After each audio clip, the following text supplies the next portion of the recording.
Are you confused about what drawing duration setting to use in Rough Animator?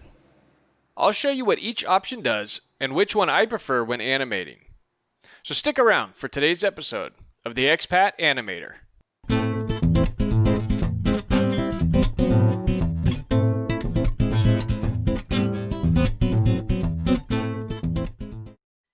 I recently got a question regarding a tool in Rough Animator that I want to go over. So if we go to roughanimator.com/user guide, and I'm on a Mac, so -Mac, there's this user guide for Mac OS X. And if we scroll down on this page quite a ways, but we'll eventually get to this section here that's drawing duration. So basically, the drawing duration is how many frames the current drawing will remain on screen when played back. And there's three options. We've got independent, we've got sync layers, and we've got maintain overall duration. So with these three options, there is no right answer, and by default, it's set to independent. And actually, that's what I use the most. But there's a reason that you might want to use any of the three, depending on how you're animating and what you're animating.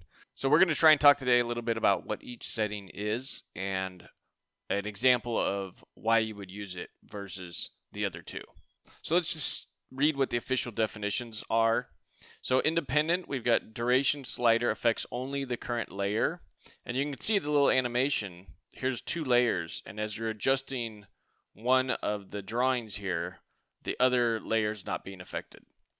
Second one is sync layers. So it says duration slider affects all layers together. Deleting a drawing will expand the previous drawing's duration to keep overall timing the same. So if we look at the little animation here, as we're adjusting the top layer, the bottom layer is staying in sync. And then the third one is maintain overall duration. And this says the next drawing's duration will get shorter as the current drawing's duration gets longer, and vice versa, to keep overall timing the same. Deleting a drawing will expand the next drawing's duration to keep overall timing the same. And you can see the little animation that the timeline, the total duration is not changing even though you're adjusting the layers. So that might be handy if you have to keep your shot to a specific amount of frames or a specific amount of seconds, that no matter what you do messing around with the animation timing, the overall time of your shot is not going to change. So let's go ahead and look at a couple of examples I've created using a walk cycle of one of my characters here. If we look here, the way I created this animation walk cycle is with a few layers. And that's why I want to use this as an example. So basically, I've got a body cleanup, which is basically the whole body doing a walk cycle without the head. And I have reasons for doing this that I actually go into in a Skillshare class that I just posted a couple weeks ago. It's basically walk cycles. And I like to keep the head on a separate layer. Here, I'll just show this. And so the head is got its own layer. And so for timing purposes, this is a good example to use to explain these concepts. So up here, we've got independent. And this is where we've got our three options: independent, sync layers, maintain overall durations. And even here, it shows you the little animations of what it does. Normally, I work in independent because I like to keep control of what I'm doing, and it might be a little bit of extra work. Let's keep it on independent, and I'll show you. So if I make this first frame, I want to hold it for 5 frames.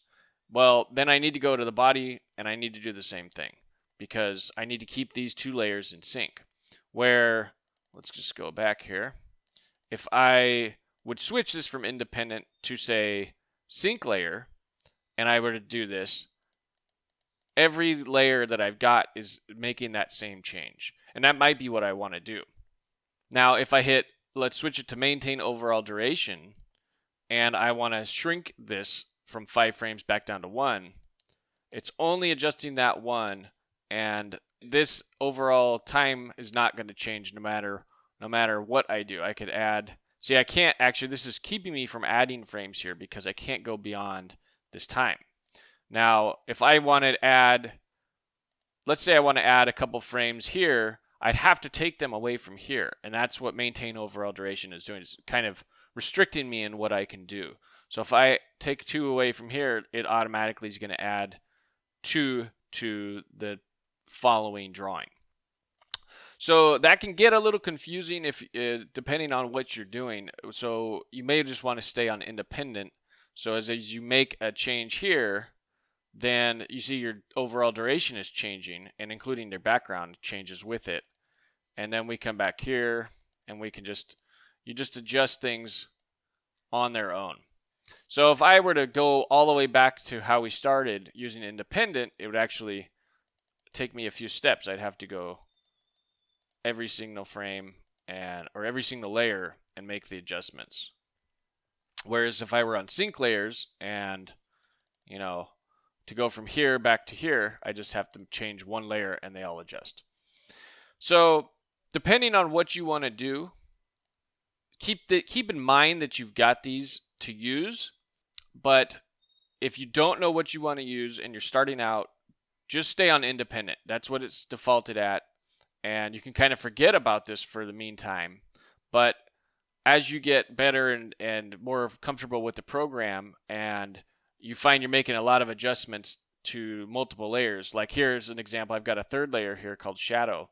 So I've added a little drop shadow underneath him. So that's another layer that I need to keep in sync with the actual walking that he's doing. So let's say a good example is after I've got a walk cycle done here, I want to hold the shot before it starts for, say, 5 frames. And then at the end, I want to hold it for another 5 frames. The quickest way to do this would be to switch it from independent to sync layers. Because now, if I want to just adjust, let's add 10 frames here, you can see it's adjusting all the layers. And then I can come here and do the same thing.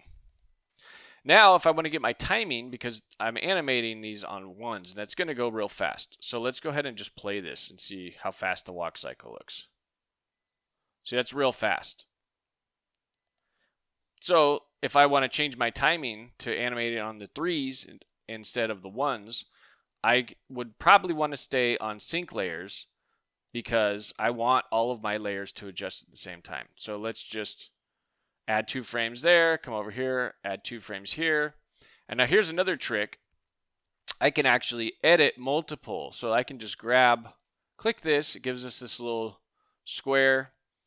I can drag that to all 6 of these. Now they're highlighted. And now I can add my 2 frames, 1, 2. And so I've adjusted everything in my project fairly quickly using sync layers. Let me just pull back on my timeline horizontal zoom. And now if we play this, it's going to look better timing wise because I've animated this on the 3s. There, it looks better. Now it's got the pause there at the front and the end, which maybe I don't want. So I can come back here. Let's bring that back down to 3.